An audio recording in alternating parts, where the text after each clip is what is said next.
새벽 5시 30분. 서울 서교동 173번지. 박종수의 손이 낡은 골판지를 집어들었다. 75년을 살아온 손이었다. 굳은 살이 박힌 손, 주름진 손, 남루한 작업복 소매 밖으로 삐져나온 뼈만 앙상한 손. 하지만 자세히 보면 이상했다. 손가락이 유난히 길고 가늘었다. 손톱은 깨끗하게 정돈되어 있었다. 그리고 폐지를 다루는 동작에는 묘한 정확성이 있었다. 마치 수십 년간 정밀한 작업을 해온 사람처럼. 또 왔네, 저 냄새나는 노인. 아파트 2층에서 주부가 코를 막으며 창문을 닫았다. 박종수는 고개를 들지 않았다. 30년 동안 익숙해진 시선이었다. 경멸, 무시, 혐오. 그는 손수레를 끌며 골목을 걸었다. 덜컹, 덜컹. 바퀴 하나가 삐걱거렸다. 3년 전부터 그랬지만 고칠 돈이 없었다. 아니, 고치고 싶지 않았다. 이 소음이 그를 현실에 붙들어 두었다. 아저씨, 몇 번을 말해야 알아듣냐고요. 편의점 주인이 가게 문을 박차고 나왔다. 손에는 묵지 않은 골판지 더미가 들려 있었다. 오후 3시 이후에 가져가라니까요. 아침 손님들이 뭐라는지 알아요? 죄송합니다. 박종수는 고개를 숙였다. 그는 항상 고개를 숙였다. 30년 동안. 아이고, 쯧쯧. 맨날 미안하다는 소리만. 편의점 주인이 골판지를 던지듯 내려놓고 들어갔다. 박종수는 천천히 그것들을 주워 담았다. 한 장 한 장. 마치 소중한 무언가를 다루듯이. 그의 눈빛은 텅 비어 있었다. 아니, 비어 있다기보다는 깊이 침잠해 있었다. 그 눈 속에는 30년 전 어느 날의 기억이 끊임없이 재생되고 있었다. 비, 심전도 모니터의 단조로운 소리, 17 소녀의 차가워지는 심장, 그리고 피로 물든 자신의 손. 할아버지, 맑은 목소리가 그를 현실로 끌어냈다. 엄마 손김밥 가게는 골목 모퉁이에 있는 작은 가게였다. 3평 남짓한 공간에 주방과 테이블 2개가 전부였다. 하지만 박종수에게 이곳은 이 세상에서 유일하게 따뜻한 장소였다. 오늘도 참치김밥이세요? 민서가 환하게 웃었다. 28 대학을 졸업하고도 어머니의 김밥 가게를 물려받아 운영하는 젊은 여자. 그녀의 미소에는 계산이 없었다. 네. 박종수는 가까스로 대답했다. 사람들과 눈을 마주치는 것이 두려웠다. 30년 동안 스스로를 처벌하며 살아왔기 때문이었다. 요새 날씨 진짜 추워졌어요. 손 안 시려요? 민서가 능숙하게 김을 펼치며 물었다. 박종수는 자신의 손을 내려다봤다. 시렸다. 새벽부터 폐지를 주우면 손끝이 얼어붙었다. 하지만 그는 고통을 느끼고 싶었다. 그것이 자신에게 주어진 벌이라고 믿었다. 괜찮습니다. 거짓말. 손 다 텄잖아요. 잠깐만요. 민서가 주방 뒤로 가더니 핸드크림을 들고 나왔다. 이거 바르세요. 엄마 거예요. 괜찮아요. 아니, 그럴 수. 제가 드리는 거예요. 받으세요. 민서가 억지로 그의 손에 핸드크림을 쥐어주었다. 그 순간 그녀의 손이 박종수의 손에 닿았다. 민서의 눈이 커졌다. 와, 할아버지 손, 정말 특이하게 생기셨네요. 박종수가 화들짝 놀라며 손을 뒤로 뺐다. 손가락이 엄청 길고, 손톱도 이렇게 깔끔하시고, 손재주 좋으셨겠어요. 혹시 예전에 무슨 일 하셨어요? 순간 박종수의 눈빛이 흔들렸다. 수수용 메스를 쥐던 손, 심장을 만지던 손, 생명을 살리던 그리고 죽였던 손. 옛날 얘기입니다. 아, 죄송해요. 제가 쓸데없는 질문을. 아닙니다. 민서가 김밥을 싸면서 계란 후라이와 어묵을 추가로 얹었다. 박종수는 그것을 보고도 항의하지 않았다. 일주일에 한 번은 이런 일이 있었다. 민서는 항상 뭔가를 더 얹어주었다. 할아버지는 우리 가게 1등 단골이세요. 이 정도는 서비스죠. 박종수는 그녀를 바라봤다. 정말 오랜만에 타인의 얼굴을 제대로 본 것 같았다. 민서의 얼굴에는 순수함이 있었다. 계산 없는, 조건 없는 친절. 이런 아이가 있구나. 박종수는 30년 만에 처음으로 이 세상이 완전히 어둡지만은 않다고 느꼈다. 고맙습니다. 그가 김밥값을 내고 가게를 나왔을 때 민서가 뒤에서 말했다. 할아버지, 내일도 오세요. 박종수는 대답 대신 손을 살짝 들어 인사했다. 그의 눈가에 30년 만에 처음으로 미소의 흔적이 떠올랐다. 오후 3시 17분. 박종수는 폐지로 가득 찬 손수레를 끌고 사거리를 지나고 있었다. 날씨가 좋았다. 11월 치고는 따뜻한 햇살이 골목에 내리쬐고 있었다. 그때였다. 조심해요. 비명과 함께 급제동 소리가 들렸다. 쾅! 스쿠터와 자전거가 충돌했다. 자전거를 타던 젊은 남자가 허공으로 튕겨나가 바닥에 처박혔다. 머리가 먼저 땅에 부딪혔다. 끔찍한 소리였다. 으악! 스쿠터를 타던 배달원이 소리를 질렀다. 주변에 있던 사람들이 우르르 몰려들었다. 박종수도 본능적으로 현장으로 다가갔다. 그리고 쓰러진 남자를 봤다. 피었다. 머리에서 흘러나온 선홍색 피가 아스팔트를 적시고 있었다. 남자의 오른쪽 팔은 이상한 각도로 꺾여 있었다. 뼈가 부러진 것이 육안으로도 보였다. 119, 119 불러요. 누가 수건 좀 가져와요. 사람들이 아우성쳤다. 하지만 아무도 다가가지 않았다. 모두가 2미터쯤 떨어진 채로 핸드폰만 들고 서 있었다. 오빠, 오빠. 여자친구로 보이는 젊은 여자가 울면서 남자에게 달려들려고 했다. 주변 사람이 그녀를 붙잡았다. 잘못 건드리면 안 돼요. 더 다칠 수 있어요. 하지만 여자가 오열했다.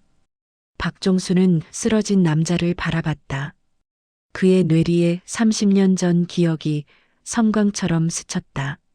수술대 위의 소녀, 자신의 실수, 멈춰버린 심장. 나는 안 돼. 하지만 그의 눈이 남자의 목으로 향했다. 경동맥이 불규칙하게 뛰고 있었다. 호흡이 거칠었다. 입이 벌어져 있었지만 공기가 제대로 들어가지 않는 것처럼 보였다. 기도 폐쇄. 박종수의 의학 지식이 30년의 잠에서 깨어났다. 그의 눈이 남자의 몸을 스캔했다. 머리 측면 열상, 약 7cm. 두개골 골절 가능성은 낮음. 하지만 뇌진탕은 확실. 우측 요골 골절, 개방성. 출혈 진행 중. 그리고 가장 위험한 것은 혀가 뒤로 넘어갔어. 저 상태로 2분만 지나면 남자가 질식사할 것이었다. 박종수의 손이 떨렸다. 30년 동안 단 한 번도 다른 사람의 몸을 만지지 않았다. 아니, 만질 수 없었다. 자신의 손이 사람을 죽인다고 믿었기 때문에. 하지만 남자의 입술이 점점 파래지고 있었다. 또 죽는 걸 보는 건가? 또 박종수의 가슴이 찢어지는 것 같았다. 그때 민서의 목소리가 들렸다. 할아버지. 민서가 가게에서 뛰어나와 현장으로 오고 있었다. 그녀의 얼굴에 공포가 가득했다. 박종수는 민서를 봤다. 그리고 쓰러진 남자를 봤다. 그리고 자신의 손을 봤다. 30년 동안의 자기 처벌과 눈앞의 생명. 무엇이 더 중요한가? 박종수가 결심했다. 비켜주세요. 그의 목소리는 30년 만에 처음으로 단호했다. 예, 할아버지가 뭘? 비켜주세요. 사람들이 놀라서 뒤로 물러섰다. 박종수는 손수레를 한쪽에 세우고 쓰러진 남자 옆에 무릎을 꿇었다. 그의 손이 남자의 목에 닿았다.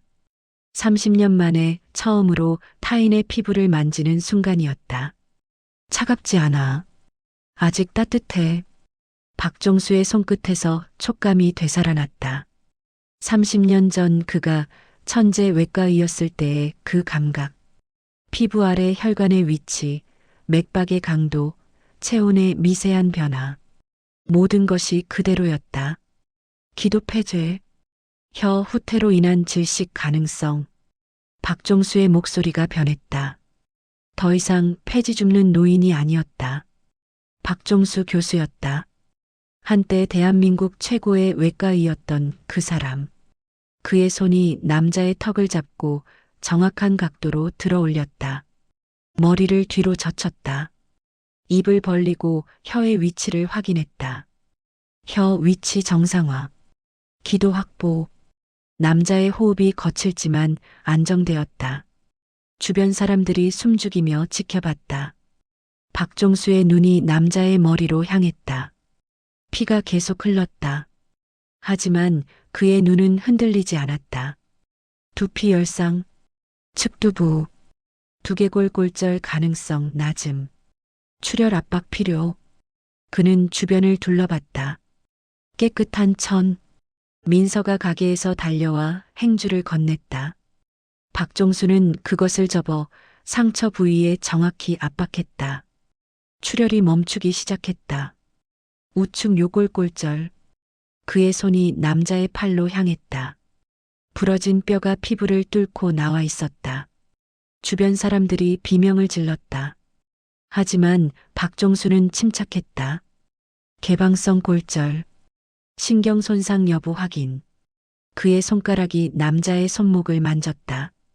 요골 동맥의 맥박을 확인했다. 그리고 손가락 끝을 하나하나 눌렀다. 신경 반응 있음. 혈류 정상. 골절부 고정 필요. 스카프 좀 주세요. 주변 주부가 황급히 자신의 스카프를 건넸다. 박종수는 그것으로 즉석 부목을 만들었다. 30년 전 수없이 했던 동작이었다. 그의 손은 기억하고 있었다. 정확하고 신속하고 완벽했다. 부목이 완성되었다. 의학 교과서에 나올 법한 완벽한 응급처치였다. 구급차 사이렌이 멀리서 들렸다. 박종수는 남자의 맥박을 다시 확인했다. 안정적이었다. 호흡도 정상으로 돌아왔다. 의식도 돌아오고 있었다. 눈 떠보세요. 남자의 눈꺼풀이 떨렸다. 이름이 뭡니까? 정민호. 오늘 날짜는 11월 10일. 좋습니다. 의식 명료. 정민호 씨 구급차가 곧 도착합니다. 괜찮습니다. 박종수의 목소리에는 확신이 있었다. 30년 만에 되찾은 확신. 그때 그는 자신의 손을 내려다봤다. 피로 얼룩진 손. 하지만 이번에는 달랐다. 이번에는 사람을 살렸다.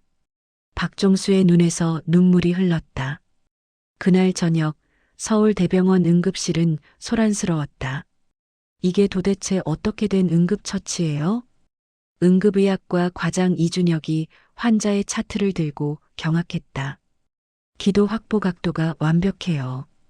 이건 전문가도 어려운 건데. 레지던트가 엑스레이 사진을 들고 왔다. 과장님, 골절부 보세요. 부목 고정이 완벽해서 뼈 전이가 전혀 없어요. 오히려 우리가 할 것보다 더 잘했어요. 말도 안 돼. 이준혁은 구급대원을 불렀다. 그 응급처치한 사람, 의료인이죠? 아니요. 그냥 지나가던 노인이었어요. 노인? 몇 살이나 되셨는데요? 70대 후반쯤. 폐지 줍는 분이었어요. 이준혁은 말문이 막혔다. 그날 밤 사고 현장의 CCTV 영상이 SNS에 퍼졌다. 누군가가 촬영한 것이었다. 해시태그 기적이 응급처치, 해시태그 정체불명 의노인, 해시태그 완벽한 응급조치.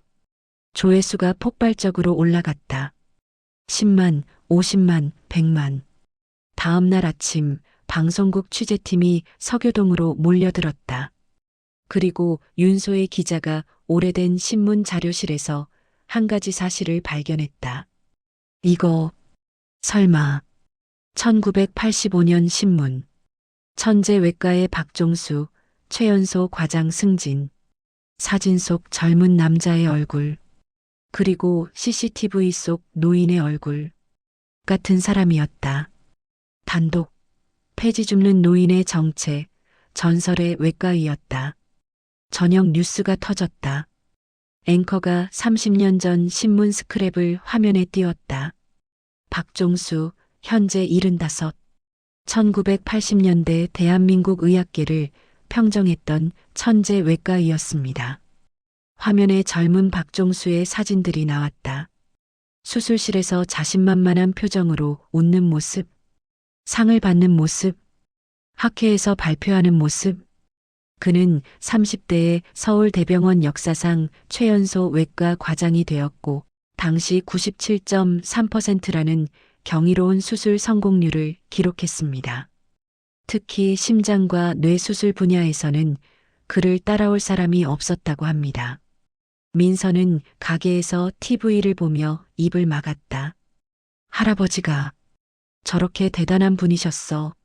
하지만 화면이 어두워졌다. 그러나 1995년 그의 인생을 바꾼 사건이 발생합니다. 법정 사진이 나왔다. 수척하고 초췌한 얼굴의 45 박종수. 환자 김지연 양, 당시 17. 선천성 심장 기형으로 박 교수의 수술을 받았으나 수술 중 과다출혈로 사망했습니다. 민서의 눈에서 눈물이 흘렀다. 앵커의 목소리가 계속되었다. 법원은 박 교수에게 의사 면허 5년 정지 처분을 내렸습니다. 하지만 박종수 교수는 그 후 30년 동안 완전히 자취를 감췄습니다. 화면이 전환되었다. 최근 사진. 폐지를 줍는 노인의 뒷모습.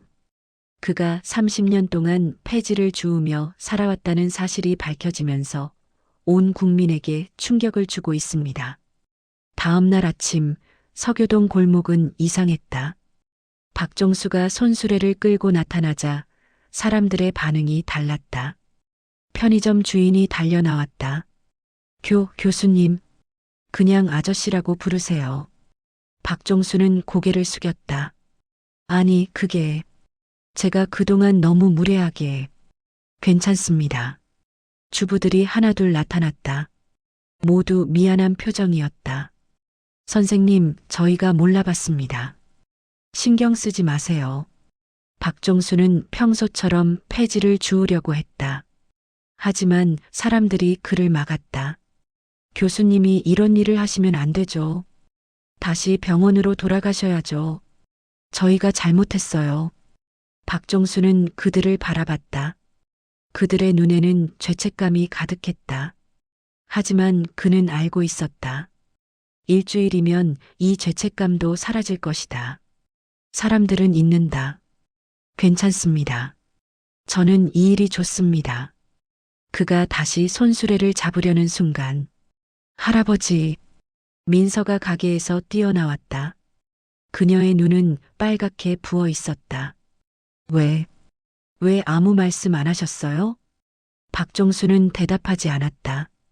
할아버지는 사람을 살리는 분이잖아요. 왜 여기서 폐지를 주우세요? 답해주세요. 민서의 목소리에 절규가 섞여 있었다. 박종수가 천천히 입을 열었다. 나는 한 아이를 죽였어요. 주변이 조용해졌다. 17 소녀였어요. 김지연. 이름도 기억해요. 얼굴도 기억해요. 그 아이의 심장이 내 손 안에서 멈췄어요. 박종수의 목소리가 떨렸다. 나는 자만했어요. 내가 최고의 의사라고 믿었죠. 실수하지 않는다고 믿었어요. 하지만 그는 자신의 손을 들어 올렸다. 이 손이 사람을 죽였어요. 그건 사고였잖아요. 민서가 소리쳤다. 뉴스에 나왔어요. 선천성 기형이 너무 심해서 성공률이 10%도 안 됐대요. 할아버지 잘못이 아니라고. 성공률 10%. 박종수가 쓴웃음을 지었다. 나는 나머지 90%를 이겨낼 수 있다고 믿었어요. 내 실력을 믿었죠. 하지만 결국 그 아이는 죽었어요. 내 자만 때문에. 그리고 알아요? 그 아이가 죽고 나서 알게 된 사실. 박종수의 눈에서 눈물이 흘렀다. 그 아이는 내가 수술을 거부했으면 그냥 편하게 죽을 수 있었대요. 며칠 안에. 고통 없이. 하지만 나는 그 아이에게 희망을 줬어요. 살 수 있다고 말했어요. 그리고 수술대 위에서 8시간 동안 지옥을 경험하게 한 후에 죽였어요. 민서가 입을 막았다. 그게 내 죄예요. 나는 30년 동안 그 벌을 받고 있는 거예요. 바로 그때였다. 사람 살려요. 골목 입구에서 비명이 들렸다. 모두가 그쪽을 돌아봤다. 젊은 엄마가 아이를 안고 뛰어왔다.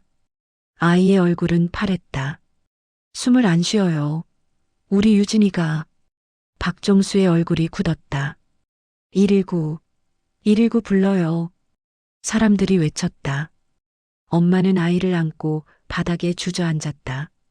아이의 몸이 경련했다. 입술이 보라색으로 변하고 있었다. 선생님, 선생님. 사람들이 박종수를 봤다. 하지만 박종수는 뒤로 물러섰다. 나는 안 돼요. 뭐라고요? 나는 안 돼요. 그의 목소리에 공포가 가득했다. 할아버지. 민서가 그의 팔을 잡았다. 저 아이가 죽어요. 빨리요. 안 돼. 내가 만지면. 또. 박종수의 손이 떨렸다. 30년 전 그 순간이 생생하게 되살아났다. 멈춰버린 심장. 차가워지는 피부. 그리고 소녀의 어머니가 울부짖던 소리. 안 돼. 나는 자격이 없어. 아이의 경련이 더욱 심해졌다. 얼굴이 거의 검푸르게 변하고 있었다. 제발요. 제발. 엄마가 무릎을 꿇고 박종수에게 매달렸다. 우리 유진이 좀 살려주세요. 제발. 박종수는 그 모습을 보며 주저앉았다.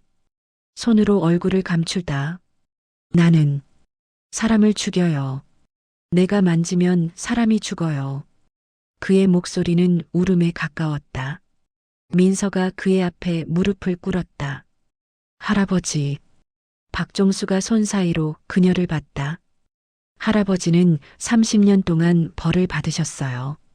민서의 눈에서 눈물이 흘렀다. 충분히 받으셨어요. 이제 그만하셔도 돼요. 하지만 이 손은요. 민서가 그의 떨리는 손을 잡았다. 사람을 죽이는 손이 아니에요. 살리는 손이에요. 박종수가 자신의 손을 봤다. 30년 동안 증오했던 손. 어제 할아버지가 구한 정민호 씨, 그 사람 약혼자가 있대요. 다음 달에 결혼한대요. 민서의 목소리가 떨렸다. 할아버지가 없었으면 그 행복은 없었을 거예요. 두 사람의 미래가 사라졌을 거예요. 박종수의 눈빛이 흔들렸다. 그리고 지금 저 아이. 민서가 경련하는 아이를 가리켰다. 저 아이에게는 할아버지밖에 없어요. 할아버지가 아니면 저 아이는 죽어요. 주변 사람들이 하나둘 박종수 주변에 무릎을 꿇기 시작했다. 편의점 주인, 주부들, 행인들. 모두가 고개를 숙였다. 선생님, 제발.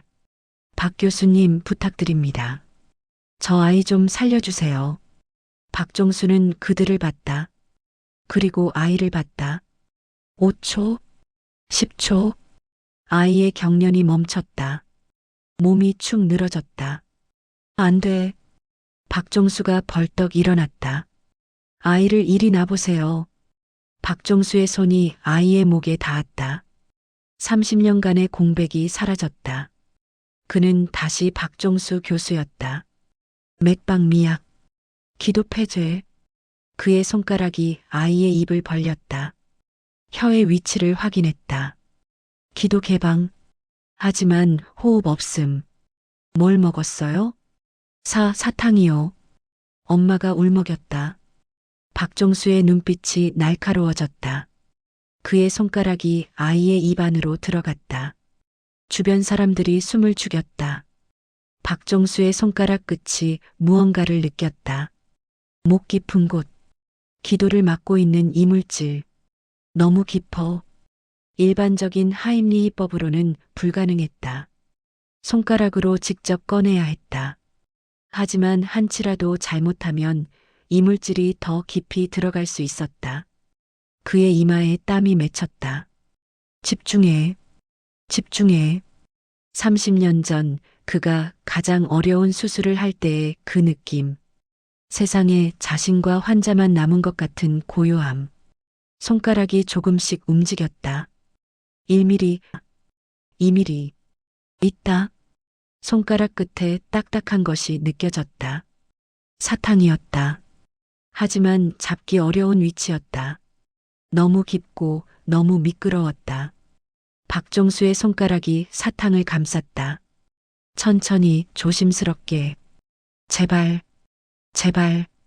그는 30년 만에 처음으로 기도했다. 이 아이만은 제발. 손가락이 사탕을 잡고 천천히 빠져나왔다. 빨간 사탕이 그의 손에 있었다. 하지만 아이는 여전히 숨을 쉬지 않았다. 안 돼. 뭔가 더 있어. 박정수는 다시 손가락을 집어넣었다. 더 깊이. 있어. 분명 더 있어. 그때였다. 작은 조각. 사탕의 파편이 기도 깊숙한 곳에 박혀 있었다. 박정수의 손가락이 그것을 긁어냈다. 그리고 컥! 아이가 기침을 했다. 유진아. 엄마가 소리쳤다. 아이가 크게 숨을 들이마셨다. 한 번, 두 번. 얼굴에 색이 돌아왔다. 파란색이 분홍색으로 바뀌었다. 엄마, 엄마. 아이가 울기 시작했다. 그래, 그래, 엄마 여기 있어. 엄마가 아이를 끌어안았다. 주변에서 환호성이 터졌다. 와, 살았어요. 기적이다. 민서가 박정수를 끌어안았다. 해내셨어요. 할아버지. 하지만 박정수는 바닥에 주저앉았다. 그의 손이 떨렸다. 전신이 떨렸다. 눈물이 쏟아졌다. 살았어. 살았어. 그는 자신의 손을 바라봤다. 30년 동안 저주라고 믿었던 손. 하지만 이 손은 방금 생명을 살렸다. 나는 할 수 있었어. 박정수는 30년 만에 처음으로 자신을 용서했다. 다음 날 대한민국은 박정수 열풍에 휩싸였다. 거리의 신 박정수 교수 30년 만의 기적. SNS는 그의 이야기로 도배됐다. 조회수는 2천만을 넘었다. 방송국마다 특집 방송을 준비했다. 한 사람의 실수가 한 사람의 인생을 어떻게 파괴하는가. 과도한 자기 처벌, 그리고 용서. 우리가 몰라본 영웅들. 서울대병원은 난리가 났다. 박정수 교수님 모셔와야 합니다. 30년 전 실력이 그대로라면. 아니, 더 나아졌을 거예요. 경험이 쌓였으니까. 이준혁 과장이 서교동으로 직접 찾아갔다. 교수님. 이준혁이 엄마 손김밥 가게 앞에서 박정수를 기다렸다. 박정수는 평소처럼 손수레를 끌고 나타났다. 저는 서울대병원 응급의학과 과장 이준혁입니다. 알고 있습니다. 교수님, 병원으로 돌아오십시오. 박정수는 고개를 저었다. 이미 늙었습니다. 손도 떨리고. 거짓말입니다. 이준혁이 단호하게 말했다. CCTV 봤습니다. 교수님 손 전혀 떨리지 않았습니다. 오히려 우리 젊은 의사들보다 정확했습니다. 그리고 이거. 이준혁이 태블릿을 꺼냈다. 환자 차트였다. 정민호 씨입니다. 교수님이 구한 환자 완벽하게 회복했습니다. 후유증 전혀 없습니다. 박종수의 눈빛이 흔들렸다. 그리고 5살 유진이 기관지에 미세한 상처도 없습니다.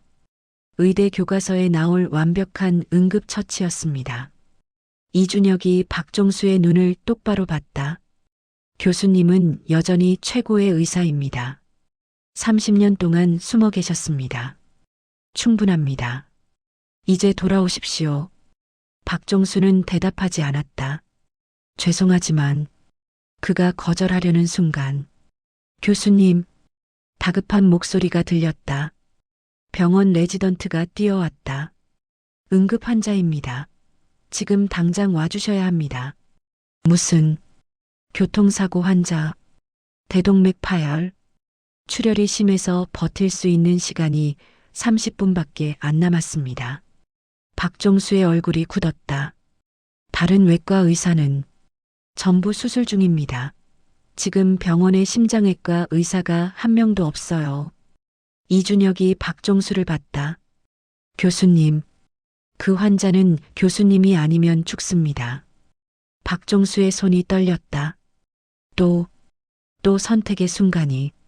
병원 응급실은 아비규환이었다. 들것 위에 30대 남자가 누워 있었다. 얼굴이 새하얗게 질려 있었다. 혈압 70에 40. 계속 떨어지고 있습니다. 수혈 준비. A형 음성. 가족분은 아직 연락이 안 됩니다. 박종수가 응급실에 들어섰다. 순간 모든 움직임이 멈췄다. 젊은 의사들이 박종수를 봤다. 전설로만 듣던 그 사람. 박종수 교수님. 박종수는 환자에게 다가갔다. 그의 눈이 환자를 스캔했다. CT는 여기 있습니다. 레지던트가 영상을 띄웠다. 박종수의 눈이 화면을 훑었다. 3초. 상행 대동맥 파열. 파열 부위 4cm. 심낭 내 출혈 진행 중. 그의 목소리는 놀라울 만큼 차분했다. 즉시 수술 필요. 준비 시간은 5분이면 됩니다. 좋아. 수술실로. 박종수가 환자를 따라 복도를 걸었다. 그의 앞을 이준혁이 막아섰다. 교수님, 한 가지만 여쭤봐도 될까요? 두렵지 않으세요? 30년 만의 수술인데. 박종수는 잠시 침묵했다. 두렵습니다. 그런데 왜? 하지만 더 두려운 게 있습니다. 박종수가 환자를 봤다. 내가 아무것도 하지 않았는데 이 사람이 죽는 것. 그게 더 두렵습니다. 이준혁은 그제야 이해했다. 30년 전 박종수는 자신의 실수로 환자를 잃었다. 하지만 지금은 다르다. 지금 환자가 죽으면 그건 박종수가 도망쳤기 때문이다. 수술실 가죠. 수술실 문이 열렸다. 박종수가 들어섰다. 30년 만에 보는 수술실이었다. 차가운 금속 냄새, 소독약 냄새, 그리고 기계들의 규칙적인 소리. 모든 것이 그대로였다. 교수님 가운입니다. 간호사가 수술복을 건넸다. 박종수는 그것을 입었다. 30년 만에 입는 수술복. 손을 씻었다. 30년 만에 하는 수술 전 손 씻기. 장갑을 꼈다. 30년 만에 끼는 수술용 장갑. 모든 동작이 자동으로 이루어졌다. 몸이 기억하고 있었다. 환자 준비 완료. 마취과 의사가 보고했다. 박종수가 수술대 앞에 섰다. 환자의 가슴이 열려 있었다. 심장이 뛰고 있었다. 그리고 대동맥에서 피가 새고 있었다. 출혈량 1500cc. 계속 증가 중입니다. 메스. 박종수의 손이 메스를 잡았다. 30년 만에 쥐는 메스. 손이 떨렸다. 안 돼. 지금 떨면 안 돼. 그때 그의 머릿속에 민서의 목소리가 들렸다. 이 손은 사람을 살리는 손이에요. 박종수는 심호흡했다. 손이 멈췄다. 시작합니다. 메스가 움직였다. 정확하게, 신속하게. 30년의 공백 따위는 없었다. 박종수는 여전히 천재였다. 겸자. 네. 봉합사 사다시영. 여기요. 수술이 진행되었다. 박종수의 손은 떨리지 않았다. 오히려 젊은 의사들이 그의 손놀림을 보며 경탄했다. 저런 속도로 봉합이 가능해? 한 땀 한 땀이 완벽해. 30년 만이라는 게 믿기지 않아. 3시간이 지났다. 대동맥 파열 부위가 봉합되었다. 출혈 멈췄습니다. 혈압 상승 중. 100에 60. 하지만 박종수는 멈추지 않았다. 심낭 내 혈종 제거 필요. 석션. 네. 5시간이 지났다. 교수님, 잠깐 쉬시는 게 괜찮습니다. 계속합니다. 박종수의 눈은 오직 환자의 심장에만 고정되어 있었다. 7시간째. 교수님, 거의 다 끝났습니다. 아니, 관상동맥에 미세한 손상이 보입니다. 확인 필요. 정말입니까? 레지던트가 현미경으로 확인했다. 세상에, 정말 미세한 열상이. 방치하면 3개월 내로 심근경색 유발합니다. 봉합합니다. 8시간 30분. 봉합 완료. 박종수가 마지막 실밥을 묶었다. 심장 기능 정상. 출혈 없음. 수술 종료합니다. 그 순간 수술실에 박수가 터졌다. 교수님, 젊은 의사들이 눈물을 흘렸다. 박종수는 환자의 심장을 마지막으로 한 번 더 확인했다. 힘차게 뛰고 있었다. 살았어. 이번엔 살았어. 그의 눈에서 눈물이 떨어졌다. 수술 마스크 뒤로. 30년 만의 구원이었다. 수술이 끝나고 박종수는 탈의실에 앉아 있었다. 온몸이 떨렸다. 긴장이 풀린 것이었다. 나는 해냈어. 그때 문이 열렸다. 이준혁 과장이 들어왔다. 교수님, 환자 안정적입니다. 완벽한 수술이었어요. 박종수는 고개를 끄덕였다. 그런데 이준혁의 표정이 어두워졌다. 환자 신원 확인됐습니다. 이름은 김준석. 34. 박종수는 그 이름을 몰랐다. 그리고 이준혁이 태블릿을 건넸다. 환자의 어머니가 오셨는데요. 화면에 50대 여성의 사진이 있었다. 순간 박종수의 얼굴이 하얗게 질렸다. 이 사람은 김영애 씨입니다. 그런데 이상한 게 30년 전에 딸을 잃으셨다고. 박종수의 손에서 태블릿이 떨어졌다. 김지연. 네. 그 이름을 어떻게. 박종수는 일어났다. 비틀거렸다. 그 아이의 어머니. 예. 무슨 말씀이. 박종수는 대답하지 않고 복도로 뛰어나갔다. 중환자실 앞. 50대 여성이 창문 너머로 아들을 바라보고 있었다. 박종수가 그녀를 봤다.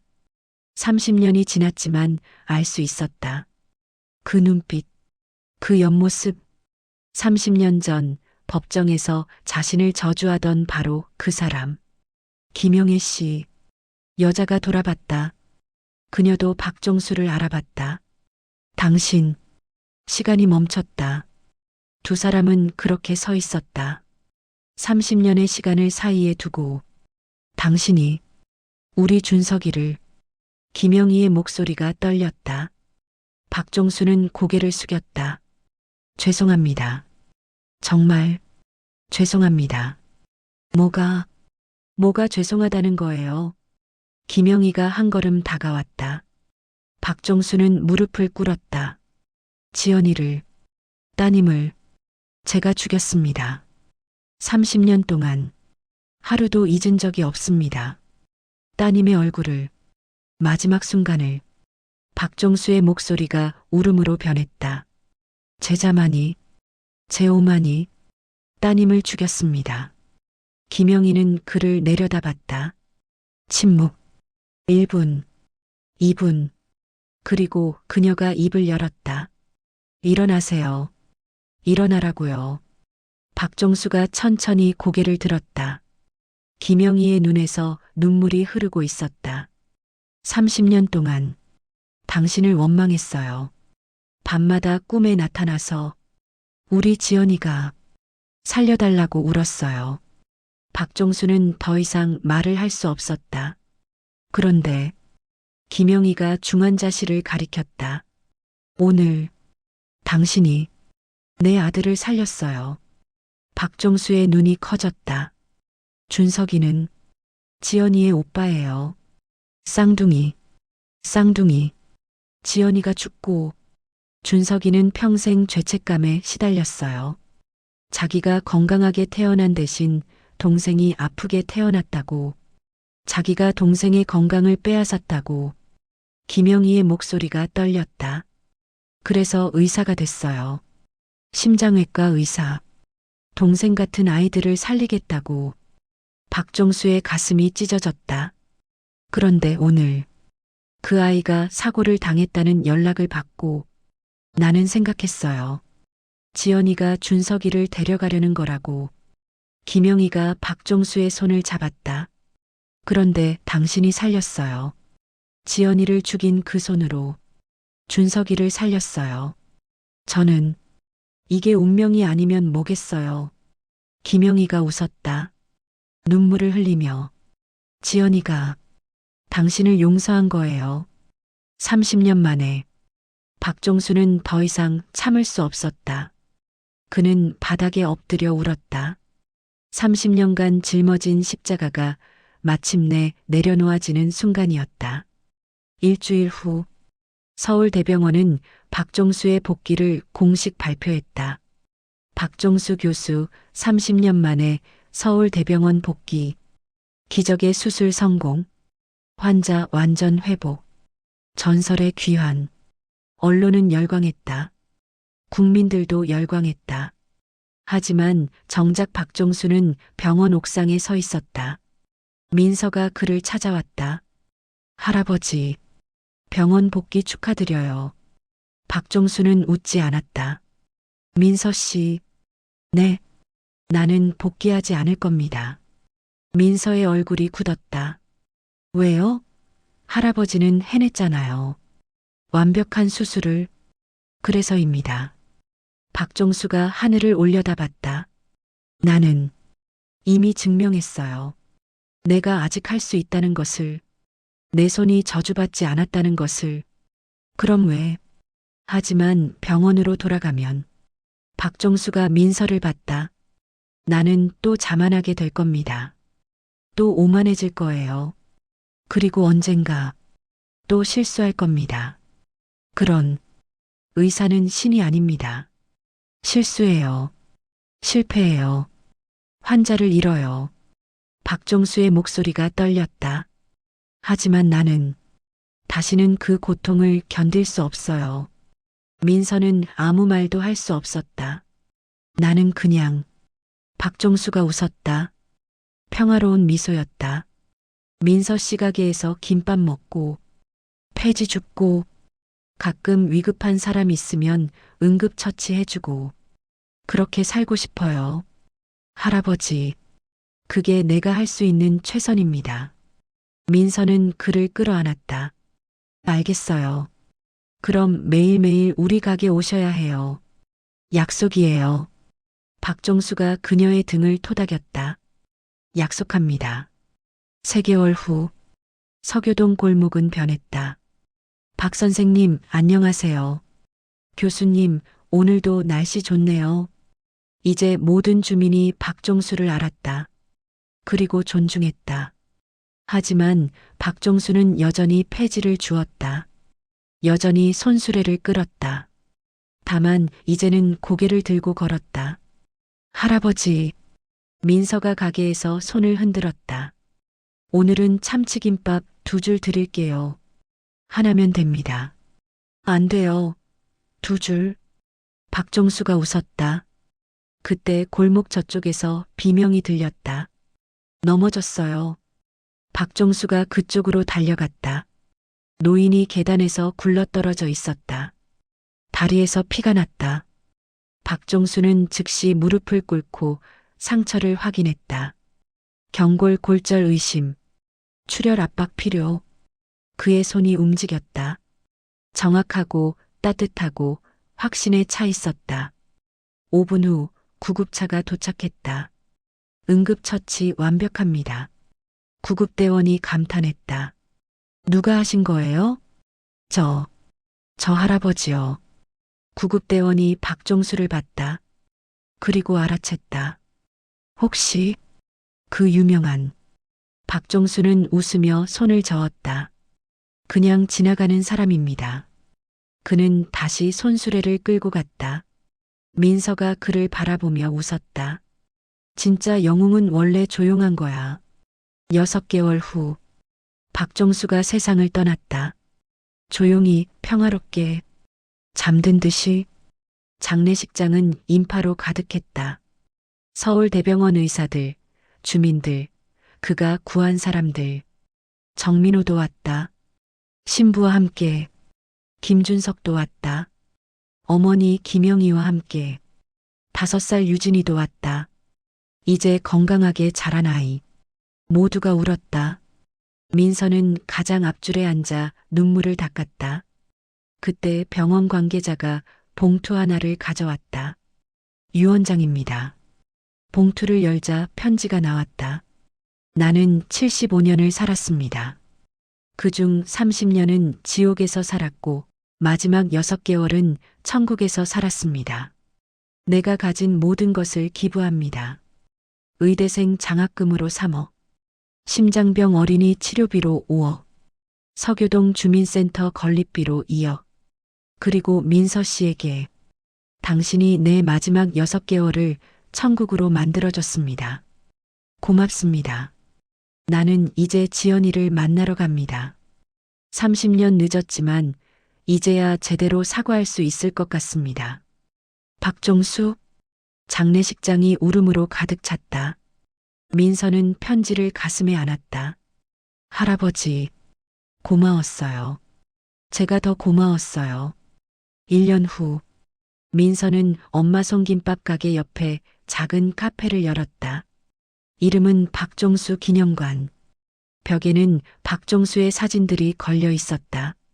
젊은 시절 의사 가운을 입은 사진, 폐지를 줍는 사진, 아이를 살리는 사진, 그리고 마지막 사진, 민서와 함께 웃고 있는 사진. 카페 한켠에는 작은 전시 공간이 있었다. 박종수가 30년간 모은 것들이 전시되어 있었다. 그리고 민서는 그곳에서 무언가를 발견했다. 낡은 노트 한 권. 펼쳐보니 일기였다. 30년치 일기. 민서는 마지막 페이지를 폈다. 2024년 11월 10일. 오늘 나는 사람을 살렸다. 30년 만에 처음으로. 내 손이 떨렸다. 하지만 민서라는 아이가 말했다. 이 손은 살리는 손이라고. 그래서 나는 할 수 있었다. 나는 이제 알았다. 용서는 타인이 주는 것이 아니라 스스로 받아들이는 것임을. 나는 30년 동안 벌을 받았다. 하지만 진짜 벌은 내가 스스로에게 내린 것이었다. 김지연. 이제 너를 만나면 말할 수 있을 것 같다. 미안해가 아니라 고마워라고. 내가 죽지 않았다면 나는 영원히 오만한 의사로 남았을 것이다. 더 많은 사람을 다쳤을 것이다. 내 죽음이 나를 구원했다. 이제 나는 평화롭다. 민서는 노트를 덮었다. 그리고 창밖을 봤다. 골목을 한 노인이 손수레를 끌고 지나갔다. 민서는 미소 지었다. 할아버지, 편히 쉬세요. 하늘에서 햇살이 내려왔다. 마치 누군가가 대답하는 것처럼. 이 이야기가 마음에 드셨다면 구독, 좋아요 부탁드립니다. 영상 제작에 큰 힘이 됩니다. 감사합니다.